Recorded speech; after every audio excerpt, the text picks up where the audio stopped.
ከመሬት ተነስቶ ጧት ዝም ብዬ 4 ሰዓት ማልቀስ ከጀመርኩኝ እስከ ማታ ድረስ ላለቅስ ይችላል። ልጆች እያሉ በሚበሉት ንፍሮ ቀላቅላ ሰጣታለች። ሆዴ ውስጥ የሆነ አውሬ ይሮጣል ነው የምትለው እሷ። ሆዴ ውስጥ አውሬ እንደሚሮጥ እርግጠኛ ነኝ። ሲሪየስሊ ደግሞ ለትዳር የሚፈልጓት ሰዎች አሉ። ነገር ግን ወንድ ሲቀርባት እንደ አውሬ ነው የሚያደርጋት። በሰላም ከጓደኞቼ ጋር ፋብሪካ ውስጥ እየሰራሁ በቃ እየተሳሳቀን ድንገት እቀየራለሁ። ልክ ስቀየር የመጀመሪያው ምልክት ምንድነው? ሆዴ መነፋት ይጀምራል፣ ቁርጠት ይጀምረኛል፣ ጨጓራ ይነዳል፣ ይቃጠላል። እኔ ራሴ ምንድነው የቆዳዬ ቀለም በከፊል ሲቀየር ይታወቀኛል። አም ሶሪ። ሰላም ጤና ይስጥልን። በሀገር ውስጥና በመላው ዓለም ትገኙ ወደ ቻናሌ ተከታታዮች ዛሬም በእግዚአብሔር መልካም ፍቃድ ተገናኝተናል። የምንገኘው በአማራጭ ቻናላችን ወርቅ አፈራው 2 ላይ ነው። እንደተለመደው ዛሬም ከአድማጭ ተመልካች የደረሰኝን ታሪክ ነው ወደ እናንተ የማቀርበው። እንግዲህ ዛሬዋ ባለ ታሪካችን ደግሞ ሙሉ ቀን ስታለቅስ የምትውል ያሳዝናል፣ በየጊዜው የሚሰማ ታሪክ። ልጅ ነች። ምን ተፈጠረ በህይወቷ ላይ? ምን ሆና ነው የምታለቅሰው? በቀን ቢያንስ ከ8 ሰዓት በላይ አንዳንድ ጊዜ የምታለቅስበት ሁኔታ አለ። ምን አገጥሟት ምናምን የሚለውን ነገር በደንብ አብረን ነው የምንሰማው። እቺ ልጅ ጸሎተ ትባላለች። ጸሎተ በነገራችን ላይ በጣም ከምወዳቸው የሴት ልጆች ስሞች መካከል አንደኛው ይሄ ነው። ጸሎተ ደስ ይላል አይደል? ስትጠሩትም ጸሎተ እና ኤኒዌይ እቺ ልጅ በቅርብ ሰዎች አማካይነት ነው ያገኘኋት። አውርቻታለሁ። እቺ ልጅ ተወልዳ ያደገችው ክፍለ ሀገር ነው። እናትና አባቷን አታውቃቸውም። በልጅነቷ ነው የሞቱት። ስለዚህ ያሳደጓት አያቶቿ ናቸው። የእናቷ እናትና አባት ማለት ነው። እነሱ ጋር ያደገችው። ስለዚህ የወላጅ ፍቅር የሚባል ነገር አታውቅም። አያቶቿን ቢሆን ሲያሳድጓት ያው የህሊና ወቀሳ ለመዳን ሲሉ ነው እንጂ ያን ያህል ለእሷ ፍቅር እንዳልነበራቸው እቺ ልጅ ታስታውሳለች ወይ ጸሎተ ታስታውሳለች እንደነገረችኝ ማለት ነው። እና ለምንድን ነው ብያት ነበርና አንቺ ስትወለጂ ነው ልጆቻችንን ያጣ ነው እናትና አባቷ ማለታቸው ነው ብለው ስለሚያስቡ ገፊ ነሽ ነው የሚሏት። እና ገፊ ነሽ የተባለች ነው ያደገችው። እንደውም አያቶቿ አንዳንዴ በጣም ብልጭ ስለባቸው ገፊ ነሽ እያሉ ነው የሚጠሯት። እና አም ሶሪ እንዲህ የሚሉ ሰዎች በተለይ አዋቂ ሰዎች በጣም ሊጠነቀቁ፣ ለልጆች ስሜት ለልጆች ሞራል ሊጠነቀቁ ይገባል። ይሄ አብሮን ነው የሚያድገው። እንደዚህ አይነት አቢዩዝ መደረግ ከአእምሯችን ውስጥ አይጠፋም። ስለዚህ ሲያድግ ትራውማ ሆኖ ነው አብሮን የሚኖረው እና ይጎዳል። ልክ ጸሎተን እንደጎዳት ማለት ነው። እና ይች ልጅ ከአያቶቿ ጋር ያን ጊዜ ታሳልፋለች።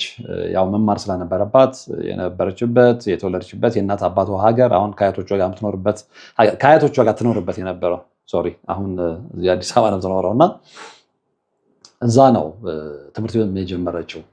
በጣም በሚገርም ሁኔታ ጎበዝ ተማሪ ነበረች። በጣም ጎበዝ ተማሪ፣ ከሴክሽን አይደለም ከኦል ሴክሽን አንደኛ የምትወጣ። እሱ ብቻ አይደለም፣ ጸሎቷ በጣም ቆንጆ ልጅ ነች። አይኖቿ የሚያማምሩ፣ የቆዳዋ ቀለም በጣም የሚስብ፣ እንዴት ብዬ ልንገራችሁ፣ በቃ ብዙ ሰው አይቶ የሚያደንቀው አይነት ውበት ያላት ልጅ ነች። ግን በዛም ደስተኛ አይደለችም። ምክንያቱም ለእሷ ውበቷ ምንም የፈጠረላት ነገር ስለሌለ ወላጆቿን በልጅነቷ እንዳታጣ ለማድረግ እንኳን ኃይል አልነበረውም። ሰዎች ያንን ውበቷን ሲያደንቁላት እንደውም ትናደዳለች። እሷ እንደነገረች ማለት ነው። ምንድን ነው ውበት የምትል ልጅ ነች። እና ትምህርት ቤት እያለች የምትደነቀው በሁለት ነገር ነው። አንደኛ በውበቷ እንደነገርኳቸው ከትምህርት ቤቱ ተማሪዎች በቃ ጎልታ የምትታየው እሷ ነች። ሁለተኛ በጉብዝናዋ ከኦል ሴክሽን አንደኛ ነው የምትወጣው ብያቸዋለሁ። እንደዛም ሆኖ ግን ሌሎች ሰዎች የኛ በሆነ ብለው የሚመኙት ውበትና የሚመኙት ጉብዝናን ይዛ ምንም ደስተኛ አይደለች የምችልች። ምክንያቱም ከትምህርት ቤት ወደ ቤት ስትሄድ የሚገጥማትን ጭቅጭቅ ታውቀዋለች። የሚደርስባትን የስራ ጫና ታውቀዋለች። በነገራችን ላይ ከአያቶቿም ጋር ብታደርግ ብዙ ጊዜ አያት ጋር ያደገ ልጅ ጨምላቃ ነው ይባላል አይደል? ወይ ደግሞ በጣም ተሞላቆ ነው የሚያድገው። እሱ ወላጆቻችሁ እስካሉ ነው ወይ ምናልባት እንግዲህ ወላጆቻቸው ከሌሉ በኋላም እንደዛ የሚያሳድጉ አያቶች አልፎ አልፎ ሊኖሩ ይችላሉ። ግን ምንጊዜም የኛ ግርማ ሞገሶች ወላጆቻችን ናቸው። እነሱ ሲኖሩ የሚሰጠን ቦታ እና እነሱ ሳይኖሩ የሚሰጠን ቦታ አንድ ይሆናል ብዬ አላስብምም አልገምትምም። እና ጸሎተ በዛ አይነት ሁኔታ አያቶቿ ጋር አደገች። ያ ገፊ የሚለው ስም ከአያቶቿ አልፎ በእድሜያቸውም ጆሮ ውስጥ ገባ። ስለዚህ የተጫወቱ እሷ በነገራችን ላይ አክቲቭ ስለሆነች በብዙ ነገር ስታሸንፋቸው እነዛ ልጆች ሌላ ነገር ቢያጡ ማናደጃ ቢያጡ ገፊነሽ ብለው ነው የሚጠሯት። ገፊነሽ ቅጽል ስሟ ስለሆነ ሌላ ነገር ምንም ነገር ብታደርጓት ፊል አታደርግም። ገፊነሽ ስትባል ግን ንዴቷን ሁሉ መቆጣጠር አትችልም። ከቁጥጥር ውጭ ነው የምትሆነው። ምክንያቱም በእርግጥ ወላጆቼ እኔን ሲወልዱ ነው የሞቱት ብላ ሁሌ በውስጧ ታመላልሳለች። እውነት እኔ ገፊ ነኝ ብላ ነው የምታስበው። በነገራችን ላይ ጸሎተ ለእናትና ለአባቷ ብቸኛ ልጅ ነች። ወንድምም የላትም እህትም የላትም። ከቤተሰቦቿ ዘመዶች ጋር ከአያቶቿ ውጪ ከማንም ጋር ተቀራርባ አታውቅም። ስለዚህ የምታውቀው ማለት ነው አያትና አያቶቿን ብቻ ነው። አያቶቿን ብቻ ወንድና ሴት አያቶቿን የእናቷን ማለት ነው። ስለዚህ በዛ አይነት ሁኔታ አደገች፣ ተማረች። ግን በቃ ጫናው በጣም እየበዛባት ገፊነሽ መባሉ አያቶቿ የሚያሳዩት ትሪትመንት ምናምን ከአቅሟ በላይ ስለሆነ እንደምንም ችላ እድሜዋ ኦልሞስት እሷ እንደምትለኝ 16 17 ሲሞላት አንድ የምታውቀው ሾፌር ነበር እዛ። እሱን እንደምንም ለምን አዲስ አበባ መጣች። በቃ ስራ ፈልግልኝ ብለው ማለት ነው። በጣም ይቀርባታል። አዲስ አበባ ከሚያውቀው ሰው ጋር አገናኛት፣ ነገረው ላገናኛት ሰው እንዲህ አይነት ልጅ ነችና እባክህን ያደራ ልጅ ነች። አያቶቿን አሳምኖ ነው በነገራችን ላይ አያቶቿ ያው ትሪትመንታቸውም ጥሩ ስላልሆነ ስለዚህ ሄደችም አልሄደችም ለእነሱ ልዩነት ስለሌለው አይ ካገኘችማ በቃ ራሷን ትቻል ብለው ነው የላቋት። እና ያም የበለጠ ተጽዕኖ አሳድሮባታል። እናትና አባቴ ቢሆኑ ነው ብለው ይከለክሉኝ፣ እነሱ ያስተምሩኝ፣ እነሱ ያሳድጉኝ ነበረ። አሁን ግን ዙሪያ ማንም የለም ብላ ነው እና ያ ደግሞ በጣም ጎርቷታል። 19-17 ዓመት ልጅ አስቦት በዛ አይነት ቻሌንጅ ውስጥ መታ እናትና አባቷን በልጅነቷ ስላጣች ገፊነሽ ተብላ ባያቶቿ እንዲሁም ደግሞ በክፍል ጓደኞቿ ያደገች ልጅ በምን አይነት ስነ ልቦና ውስጥ ተሰብራ እንደምትመጣ መገመት አይከብድም። እና ይሄ ሹፌር በጣም ይቀርባት፣ በጣም ያዝንላት ስለነበረ በሌላ እይታ አይደለም ቆንጆ ስለሆነች ወይ ምናምን እነዚህ በሴታዊ ጾታዋ ፈልጓት አይደለም። ግን አንደኛ እሱ የልጆች አባት ነው። የልጆች አባቱ ሆነው እንደዛ አይነት ባህሪ ያላቸው ሰዎች አሉ። እሱ ግን ሲሪየስሊ እንደ ታናሽ እህቱ ስለማየት ኃላፊነት ወስዶ አይቶቹን አስፈቅዶ ይዟት ይመጣል። ለባለቤቱ ነግሯታል።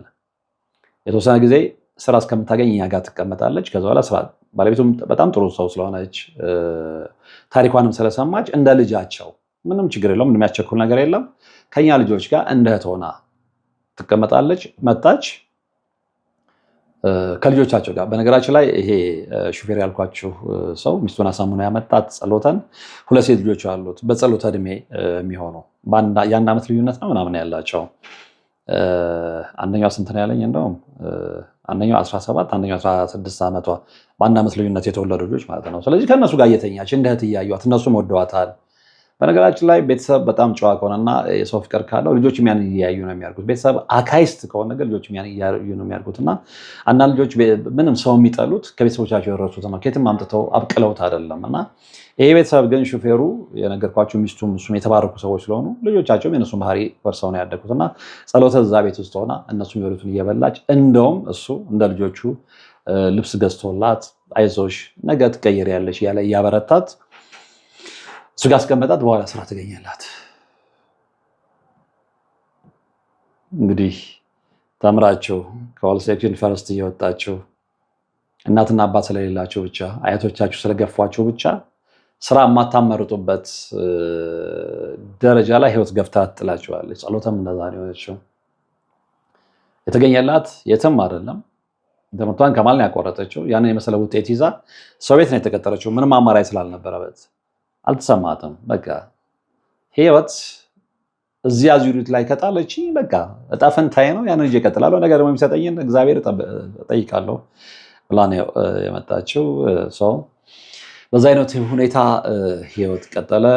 ሰው ቤት እየሰራች በነገራችን ላይ አሰሪዎቿን በጣም ነው የወደዷት። ግን እሷ የምታስበው ምንድን ነው የተወሰነ ጊዜ ሰው ቤት ከሰራች በኋላ ቢያንስ የማታ ትምህርት ብማር የሚል ነበረ እና እነዚህ ሰዎች እነሱ ጋር 6 ወር ያልሰርታ ሀሳብ አቀረበች። ቤቱ ተመችቶኛል፣ ምንም የጎደለብኝ ነገር የለም፣ ደስ ብሎኝ ነው የምኖረው፣ ግን እባካችሁ የምትፈቅዱልኝ ከሆነ የማታ ልማር። ብዙ ሰራተኛ የሚቀጥሩ ሰዎች እንደ ልጅ ምናምን ይይዙና የትምህርት ጥያቄ ሲነሳባቸው ግን ኖ ነው የሚሉት። ለምን እንደሆነ ባይገባኝም እና አይ እንደዛ አይሆንም የሚል ነገር አመጡ። ፍራቻቸው ምንድነው? የብዙዎቹ እኔ እንደደረስኩበት የማታ ትምህርት ብለው ሲወጡ የሚያባብሏቸው ሰዎች ይበዛሉ። ከዛ ከኛ ጋር አስወጥተው ወደ እነሱ ይወስዳሉ የሚልም ፍራቻም ሊሆን ይችላል። ብዙዎቹ የቤት ሰራተኞቻቸውን እንዲማሩ አይፈልጉም። አይደል ነው ለምን እንደሆነና ጸሎተ ግን ዓላማው ምንድነው? መማር፣ ሁሌ የሰው ቤት ሰራተኛ ሆኜ አልኖርም የሚል ስሜት ውስጧ ስለነበረ ማይሆን ከሆናለች የተወሰነ ጊዜ ቆየች፣ ወጣች። ተመልሳ ሄደችው የት ነው? እዛ ሾፌሩ ቤት መጀመሪያ ከሀገሩ ያመጣት ሾፌር ጋር ማለት ነው። እና ነገረችው፣ እንደዚህ ከሆነ ጸሎቴ ነገሮች እንደምታስቢያቸው አይደሉም፣ ብዙ ሰው እንደዛ ሊል ይችላል። ስለዚህ ምናልባት አንድ ቀን ሁኔታዎች ሲቀየሩ ልትማሪ ትችያለሽ የሚል ነገር ቢያነሳለት እሷ እድሜ እየጨመረ ይሄዳል ነው። ስለዚህ ከስንተኛ ክፍል ልጀምር ነው የሚል ነገር ነው ያነሳችው። ከዛ በኋላ ግን በቃ በየሰው ቤት ስትንከራተት ቆየችና በኋላ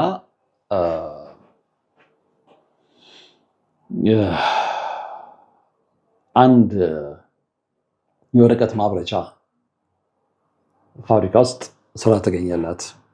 የፋብሪካ ስራ ማለት ነው። እዛ መስራት ጀመረች። ደሞዙ ለክፉ የሚሰጥ አይደለም። እዛ ትሰራለች። ማታ መታ የምታድረው እዚህ ሹፌሩ ቤት ነው። ፊት አልነሷትም። በኋላ ግን የተወሰነ ገቢዋ በተወሰነ ጊዜ የጨመረ ሲመጣ በቃ ብቻዬን ተከራይቼ መውጣት አለብኝ አለች። ተከራይታ ወጣ፣ እንዳቅሟ ማለት ነው። 3 ቤት የሚሆን 4 ቤት እንዳቅሟ መኖር ጀመረች። እስከ ዛሬ ያላወቀችው ነገር ነበረ ያን ሁሉ ስታደርግ። አንዴ እዛው ፋብሪካ ውስጥ እየሰራች ድንገት ይሰውራትና ጮኻ ትወድቃለች። የፋብሪካ ሰራተኞች ምንም የሚያውቁት ነገር የለም። እንደምንም ተሯርጦ አመጧት። ግማሹ ኤክሊፕሲ ሊሆን ይችላል። ኤፒሌፕሲ ነው አይደል? ኤፒሌፕሲ ወር ምናምን ይሄ ምንድነው የሚጥል በሽታ። ስለዚህ ክብሪት አምጡላት፣ እንትን ለስላሳ ጠጧት ምናምን ብዙ ነገር ተደርጋጋ። ያው ነው ምራቃቸው ወጥ ያርጉ ሰዎች ግን ግድ የለም ጸበል ኬት እንፈልጋችሁ አምጡ። እዛ ፋብሪካ ውስጥ ጸበል ኬት ነው በዛ ሰዓት ነው የሚገኘው። ስለዚህ አንድ አባት ነው ያለችው እሷ እንደውም እንደምታስታውሰው ውሃ አምጡልኝ አሉ። ውሃውን አመጡ። እዛ ላይ ድርሳነ ሚካኤል ነው ያለችኝ። እዛ ላይ ደገሙና ረጯት። ባና ተነሳች። የመጀመሪያ ጊዜ የሆነ ነገር እንዳለባት መጠርጠር ጀመረችው። ከዛ ጊዜ ጀምሮ ነው ይሄ ነገር ግን ከዛ በኋላ እየባሰ ነው ሄደው። የሆነ ሰዓት ላይ ሰውራታል፣ ትወርቃለች፣ ትጮኻለች። የሚገርማችሁ ጸበል ስትረጭ ግን ያን ልጅ ስም እየደጋገመች ነው የምትናገረውና ግራ ይገባቸዋል የፋብሪካው ሰራተኞች። ምንድነው ከዛ በፊት እንደዚህ ነገር ነበረብሽ አልነበረብኝም? በጣም የሚገርም ሁኔታ ደግሞ ብላኛለች። እኔ የሚገርም እዛ ሀገር እያለውም እዚህም መጥቼ ሹፌሩ ቤት በምኖርበት ሰዓት ላይ እንደዚሁም ደግሞ የተወሰኑ ቤቶች በቤት ሰራተኛ ሰርቻለሁ። ምንም ነገር አልነበረም። አሁን ግን እዚህ የፋብሪካ ስራ ውስጥ ከጀመርኩ በኋላ እንደዚህ አይነት ነገር ለምን ሀፕን እንዳደረገብኝ አላቅም ነው ያለች። እሷም አታውቅም። ግን በቃ የሆነ ጊዜ እየጠበቀ ይጥላታል፣ ትጮኻለች። ጸበል ምንድነው ስትረጭ የምትናገረው ወይም ደግሞ ደጋግማ የምትጠራው ድምፅ እገሌ ነች እያለች እገሌ ነች የምትለው። ሰዎቹ መጠራጠር ጀመሩ። ከዛ የፋብሪካው በጣም የሚቀርቧት የፋብሪካው ሰዎች ኬት እንደመጣች እንዴት እንዳደገች ምናምን ጠየቁ። የደረሱበት የራሳቸው ድምዳሜ ነበረ። በኋላ ግን እቺ ልጅ እንደዚህ የተሰቃየ ስትመጣ ወደ ቤተክርስቲያን ፊቷን ታዞራለች። ኦፍኮርስ በፊትም በተሻላት መጠን የምትጸልይ ወደ እግዚአብሔር የምታለቅስ ልጅ ነበረች። ያው ብቸኝነቱም ስለሚሰማት በቃ እኔ ማንም የለኝም ማን ተጠብቀኝ የምትል ልጅ ነበረች። ከዚህ በኋላ ግን ሞር መጠንከር እንዳለባት እየገባት መጣች። ሞር እየጠነከረች ስትሄድ ሞር ይሄ ነገር እየተፈተናት መምጣት ጀመረ። ከዛ በኋላ ጸበል መሄድ ጀመረች። ጸበል መሄድ ስጀምር ነው መንፈስ ላይ መለፍለፍ ሲጀምር ሰዎች ሲነግሯት እናትና አባቷ ከመሞታቸው በፊት የሚያመልኩት ባዕድ አምልኮ ነበረ። አንድ እሱ ነው። ሁለተኛ ደግሞ እቺ ጸበል ስትጠመቅ ወይም ነው ጸበል ስትረጭ ደጋግማ ስሟን የምታነሳት ልጅ አንድ ጋር ስም መጥቀስ ስለማይፈልግ ነው እንጂ የልጇን ስም ነግራኛለች። አስፈላጊ አይደለም እሱና የዛች ልጅ ስም የተጠራባት ወይም ነው ስሟ የተጠራዋ ልጅ ጸሎተ ትምህርት ቤት በነበረችበት ሰዓት ላይ ጎበዝ ተማሪ ስለነበረች የአስተማሪዎችም የተማሪዎችም ትኩረት እሷ ላይ ስለነበረ በውበቷ የምትቀና ልጅ ነበረች። በኋላ የገባት ምንድነው መንፈሱም እዛ ላይ እንትን ያለው የተናገረው ልጆች እያሉ በሚበሉት ንፍሮ ቀላቅላ ሰጣታለች። ምን ብላችሁ መቼም አትጠይቁኝም። በተለይ እኔ መርሃ ግብር የምትከታተሉ ምን ሊሆን እንደሚችል ስለምታውቁ ማለት ነው። እና በዛ ተቀላቅሎ የተሰጣት መድኃኒት ነው ይቺ ልጅ ባገረሸባት ቁጥር እየጣላት የዛችን ልጅ ስም የምትጠራው አወቀች። ጸበል ላይ ነገሯት። እገሌ የምትባል ልጅ ታውቂያለሽ ትባል? አዎ አብሮ አደጌ ነች። የት የነበርሽበት ተወልደሽ ያደግሽበት ሀገር? አዎ ከልጅነት ጀምሮ አብሮ አደጌ አብረን ነው የምንጫወተው፣ ጎረቤት ነን።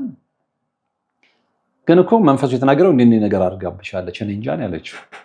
እኔ እንጃ በልጅነቷ ነው። በልጅነቷ ይደረግባት አይደረግባት በምንም የምታውቅ ነገር የለም። አብረው ድፍሮ ትበላለች፣ አብረው እንጀራ ያበራሉ። ይሄ የተለመደ ነው። ከጎረቤቶቻችን ጋር ከጎረቤቶቻችን ልጆች ጋር ንፍሮ ቂጣው ምንም ስንበላ ነው ያደግነው። ምን ብላችሁ ትጠራጠራላችሁ? ስለዚህ ከዕለታት አንድ ቀን እድሜያችሁ ከሄደ በኋላ እንዲሆናችኋልና እገሌ እንደዚህ አድርጎብሃል ብትባሉ በፍጹም ልታስታውሱ አትችሉም። ከብዙዎች ጋር በልታችኋል። ደጋግመሽ የምትጠሪያት እችን ልጅ ነው። መንፈሱ ሲናገር እንዲህ ብሏል። ከዛ ከጭንቅላቷን መበጥበጥ ጀመረ። ይሄ ነገር ከታወቀበት ጊዜ ጀምሮ ከመሻል ይልቅ ነገሮች እየባሱ ነው የመጡት። ሆዷን ይነፋታል።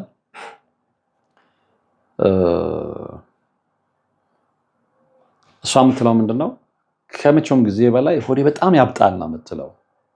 ያብጣል። ከዛ በኋላ ግን አልቅሼም ጸልዬም እንትን ስል ጸበል ስጣበት ትንሽ ጋፕ ይላል፣ እብጠቱ ይቀንሳል። ግን አቅጣጫ ይቀይራል። ወይ ወደ ግራ ይሄዳል፣ ወይ ወደ ቀኝ ይመጣል፣ ወይ እዛው ፊት ለፊት ላይ ይቀመጣል። እና ሆዴ ውስጥ የሆነ አውሬ ይሮጣል ነው የምትለው እሷ።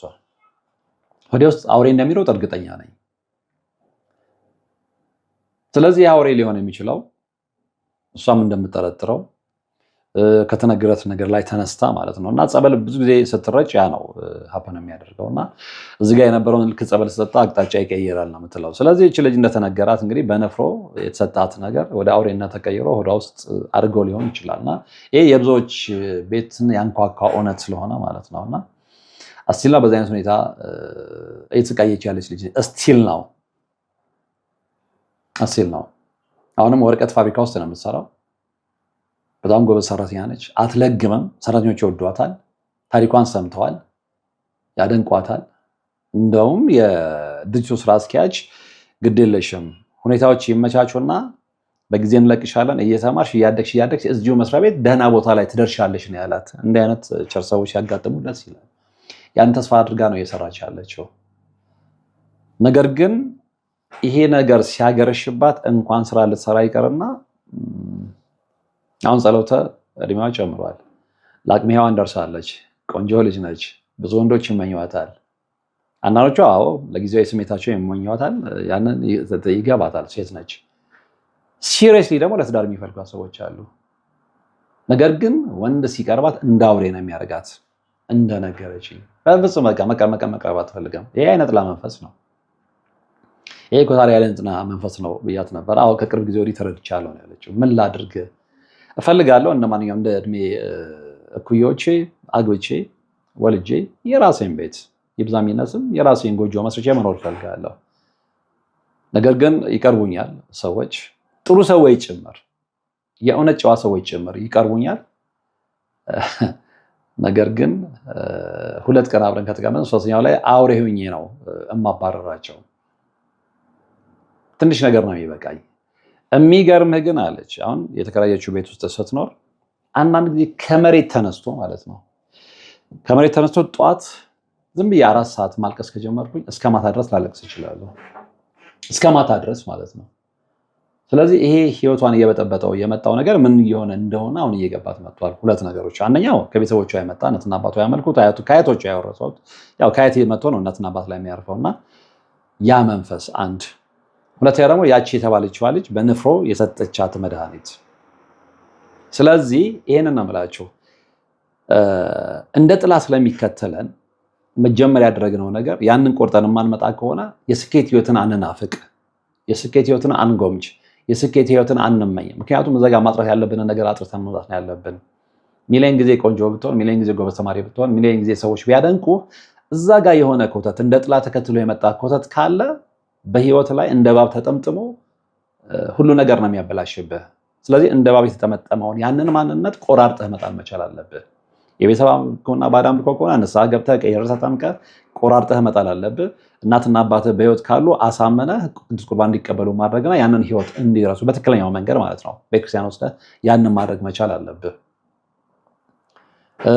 በክፉ ሰዎች በጓደኛ በምናምን ከልጅነትም ጀምሮ ይሁን ከቅርብ ጊዜ በኋላም የተደረገብህ ነገር ካለ እሱም ነገር በጸሎት በስግደት በቅዱስ ቁርባን በጸበል እንግዲህ ጋሻም ነው የክርስቶስ ጋሻ የምንላቸው መሳሪያዎች አሉ አይደል? እሱን ተጠቅመ ከላይ ላይ ካላስወገድክ በስተቀር ያንተ ስኬት ያንተ ውበት ዓለማዊ ስለሆነ ነጋፈር ይበለዋል። ስለዚህ ነፍስህን ማዳን ስላለብህ ነፍስሽን ማዳን ስላለብሽ እዚህ ላይ ነው ተግታችሁ መስራት ያለባችሁ። ጸሎተ ፈልገው አይደለም ኢቭን እስከማታስታውሰው ድረስ ጸበል ላይ ስትጠመቅ የተደበቀው መንፈስ ስለተናገረ እንጂ በንፍሮ መድኃኒት በጓደኛው አማካይነት ስሟ በተጠራ ጓደኛው አማካይነት እንደበላችሁላ አታውቅም። ያቺ ጓደኛዋ ስሟ የተጠራ ጓደኛዋ አለች። አዎ እንዲህ የምትባል ጓደኛ አለች፣ ጎረቤቴ፣ የልጅነት አብሮ አደጌ። እኔ ግን ትቅናብኝ አትቅናብኝ በምን አውቃለሁ? ያውን ጸበል ስጠመቅ መንፈሱ የተናገረው ነገር ነው።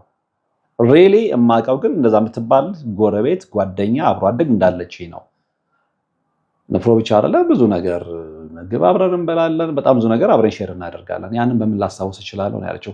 ብዙዎቻችን በማናስታውሰው የትላንት ማንነታችን ነው እየጠፋን ያለ ነው።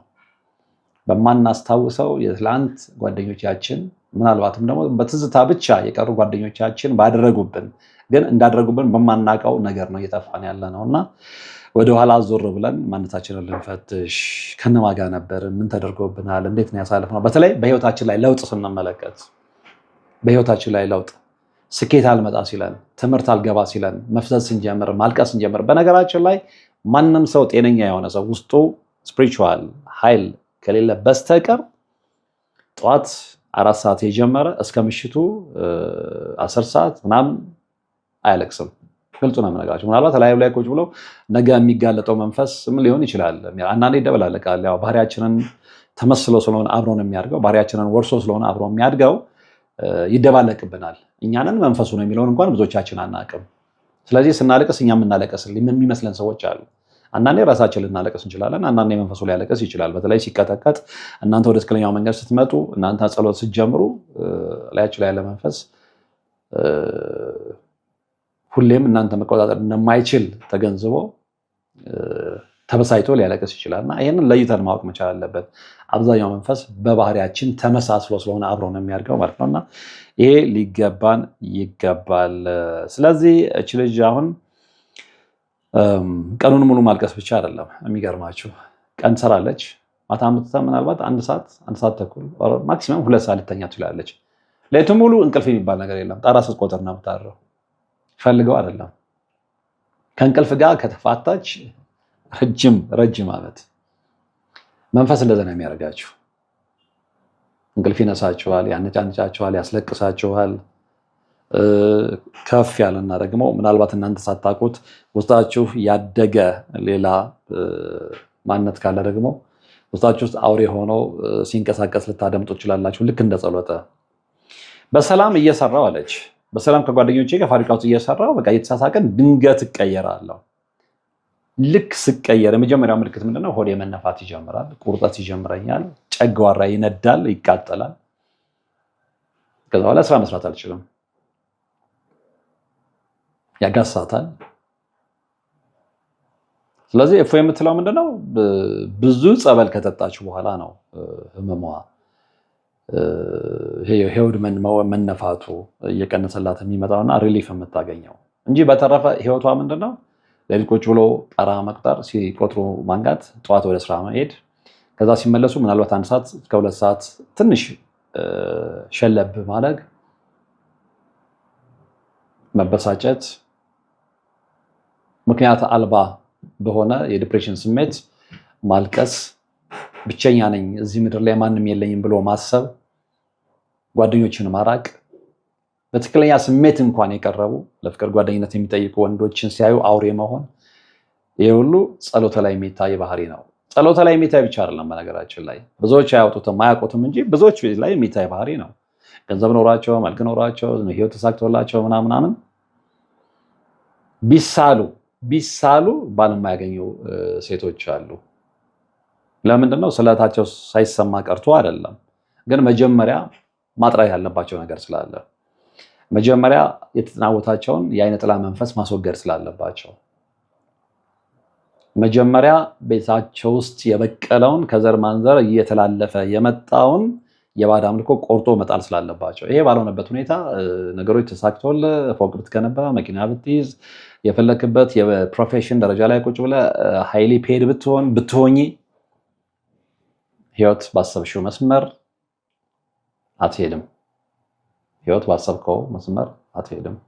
ምክንያቱም የቀረ የቤት ስራ አለ፣ ያልሰራው የቤት ስራ አለ። ያንን የቤት ስራ መስራት ደግሞ የሁላችሁም ኃላፊነት ነው ልላችሁ ፈልጌ ነው። ስለዚህ እንግዲህ ወዲያ ውስጥ የሆነ አውሬ ይሮጣል 8 ሰዓት እና ከ8 ሰዓት በላይ ሙሉ አለቅሳለሁ ያለችው የጸሎተ ህይወት የተከታተላችሁት ነው። በተቻለ መጠን እንግዲህ የማውቀውን ነገር ለማማከር ሞክሬያለሁ። ይሄን አድርጊ ብያታለሁ። ኦፍኮርስ እንደዛም ባትባል ያለኝ እዚህ ምድር ላይ ነው ቃል በቃል ያለችኝ ልንገራችሁ። ሌላ ምን አማራጭ አለኝ ነው ያለችኝ። እናት የለኝ፣ አባት የለኝ። አያቶቼ በምን አይነት ሁኔታ እንዳሳደጉኝ ነግሬያለሁ። ስለዚህ ዙሪያዬ በጣም ገሌ ብዬ የምተማመንበት ወገን የለኝም። አክስትና አጎቶቼ ጋር ከልጅነትም ጀምሮ ስለማቀርብ እዚህ ምድር ላይ ያለኝ አንድ ብቸኛ ጓደኛ እናትም አባትም እህትም ወንድምም አያትም አክስትም ምንም እናትም አባትም በለው አንድ መድኃኔዓለም ነው። ስለዚህ ሁሌ ችግሬ ለሱ የነገርኩ እንባዬ ለሱ ያፈሰስኩ የተሻለች ጸሎተ ለመሆን እጥራለሁ። በንጹህ ስሜት የሚቀርቡኝን ወንዶች እንዳላባረር የሚያደርግ መንፈስ እንዲሰጠኝ ውስጤ ያለውን የአይነ ጥላ መንፈስ በለው ምንም ከጊዜ በኋላ ያንን ስለተረዳች ማለት ነው እንደዚህ አይነት ስፕሪትን አስወግጄ በትክክለኛው መንገድ አእምሮዬ ተመልሶ ያለፈውን ትራውማዬን ሽሬ የራሴን ቤተሰብ መስርቼ መኖር እፈልጋለሁ። ለዛ ደግሞ የተሻለኝን ያህል ከእግዚአብሔር ጋር ጥረት አድርጋለሁ ነው ያለችው። ይሳካልሽ ብላችሁ ተመኙላት፣ ጸልዩላት እና እንዲህ አይነት በርካታ ታሪኮች ይደርሱኛል በነገራችን ላይ እና እነዛ ታሪኮች ግን እኔንም እየጎዱኝ ነው። ቢጎዱኝም እቀጥላችኋለሁ። የሚጎዱት ለምን መሰላችሁ? በሁለት ምክንያት። አንደኛ የሰው ታሪክ በተለይ የሚያስጨንቅ ታሪክ ስትሰሙ ውስጣችሁ ይጎዳል፣ ገጻችሁ ይቀየራል። አንዳንድ ጊዜ በጣም በሚገርም ሁኔታ እንደዚህ አይነት በጣም ስትረስፉል የሆኑ ታሪኮች እየበዙብኝ በሄዱ ቁጥር እኔ ራሴ የቆዳዬ ቀለም በከፊል ሲቀየር ይታወቀኛል። አም ሶሪ። በዛ ላይ ደግሞ ያው ከማጋ የተዋጋሁ እንደሆነ መገመት አይከብዳችሁም እና ትረዱኛላችሁ ብዬ አስባለሁ። ይህንን ያነሳሁት ለምንድን ነው? እንዲህ አይነት መርሃ ግብር በጣም ስትረስፉል ነው። ብዙዎቻችሁ ግን ያንን አትረዱም። ብዙዎቻችሁን ያንን አትረዱም። እንደው ብትረዱ እንኳን በተለይ አንዳንዶች ደግሞ በጣም ሰልፍ ሴንተርድ ስለሆኑ አም ሶሪ ይሄንን በማለቴ የራሳችሁን ችግር ብቻ ነው እናንተ ላይ መጫን የሚፈልጉት። እናንተ እንደምትጎዱ፣ እናንተ ቤተሰብ እንዳላችሁ፣ እናንተም የተረጋጋ ህይወት መኖር እንደምትፈልጉ አይረዱም። በቃ የሆነ ችግር ካለባቸው አምጥተው እናንተ ላይ መጫን ነው። መፍትሄ ልሆን አልችልም። የሆነ ክሉ ልሰጥ እችላለሁ። መፍትሄ ያለው መድኃኔዓለም ጋር ነው። ይሄንን ብትነግሯቸው ብዙ የማይገባቸው ሰዎች አሉና አንዳንድ ጊዜ ስልክም አላነሳው አንድ ሁለተኛ ደግሞ አንዳንዴ አንስቼም ከባህሪ ውጭ ሆኜ በቁጣ ማናገራችሁ ሰዎች ልትረዱኝ ይገባል። አንዳንዴ ከስሜት በላይ የምትሆኑበት ጊዜ አለ፣ በጣም ከቁጥጥር ውጭ። ለምንድነው እየነገራችኋቸው የማይገባቸው ሰዎች አሉ፣ ወይም ደግሞ እየገባቸውም እንደገባቸው የማይሆኑ ሰዎች አሉ። ምክንያቱም በቃ ዝም ብሎ የራሳቸው እንትን ላይ ብቻ ትኩረት ስለሚያደርጉ ወይ ትክክል አይደለም። እየተሳሰብን ካልሆነ ጥሩ አይመጣም። ምክንያቱም እንደነገርኳችሁ ነው። አንደኛ የምሰማቸው ታሪኮች የሚያስደስቱ አይደሉም። የኢንተርቴንመንት ታሪኮች አይደሉም። ሰስፔንስ ያላቸው በጣም ማራኪ የሆኑ የፍቅር ታሪኮች አይደሉም። የምሰማቸው የአጋንንት ወሬዎች ናቸው። የምሰማቸው የመተት ወሬዎች ናቸው። የምሰማቸው የድግምት ወሬዎች ናቸው። የምሰማቸው የሰውን ሕይወት ያበላሹ ወሬዎች ናቸው። ስለዚህ በቀን በትንሹ አሁን እየቀነስኩ ስለመጣውና 5 እና 6 ታሪክ ብሰማ ምን አይነት ስትረስ ነው ውስጤ ሊፈጠር የሚችለው? ይህን እንዴት መገመት ያቅታቸዋል? የአንድ ሰው ታሪክ ብቻ ሙሉ ቀኑን ሊያስተኛችሁ ይችላል በስትረስ። ከምሬን ነው የምላችሁ። እንቅልፍ ሊያሳጣችሁ ይችላል። በህይወቴ ላይ ሀፕን እያደረገ ያለውን ነገር ነው የምነግራችሁ። ጥሎብኝ ደግሞ ምንድነው እንደው ከዚህ መርሃ ግብር እንኳን ልውጣ ብል ጎትቶ የሚያስገባኝ ኃይል አለ፣ ምን እንደሆነ ባላውቀውም። ስለዚህ አንደርስታንድ አድርጉኝ ነው በቃ። አሁን አልችልም፣ ረጅም ሰዓት አላወራችሁም የምላችሁ ሰዎች በቃ አንደርስታንድ አድርጉኝ። ብዙዎቻችሁ አንደርስታንድ አላደርግ ስላላችሁ ነው። ትጀምሩና 2 ሰዓት ሙሉ ማውራት ትፈልጋላችሁ። 2 ሰዓት ሙሉ እኔ ታሪክ መስማት አልችልም እንደነገርኳችሁ። በዛ ላይ ደግሞ 2 ሰዓት ሙሉ ታሪክ የሚነግሯችሁ ሰዎች ታሪካቸው በሚዲያ ላይ እንዲቀርብ የማይፈልጉ ሰዎች ናቸው። እኔ ሰምቼው ምን አደርጋለሁ? ይህን ነገር ደጋግሜዋለሁ፣ ወደፊትም ልደጋግመው እችላለሁ እና አትሰልቹ። አንድ ሁለተኛ፣ ይሄንን ስላችሁ በክፉም አትመልከቱት፣ በክፉም አትመልከቱት። ምክንያቱም የኔንም ችግር አንደርስታንድ እንድታደርጉ ስለፈለኩ ነው። ኤኒዌይ እግረ መንገድ መናገር ስላለብኝ ነው። እንግዲህ ዛሬ የተከታተላችሁት መርሃ ግብር ብዙዎቻችሁን እንዳነቃ፣ ብዙዎቻችሁን ህይወት እንዳስቀኘ ተስፋ አደርጋለሁ። በቀጣይ በሌላ መርሃ ግብር ነው የምንገናኘው። እስከዛው ግን በያላችሁበት ሰላም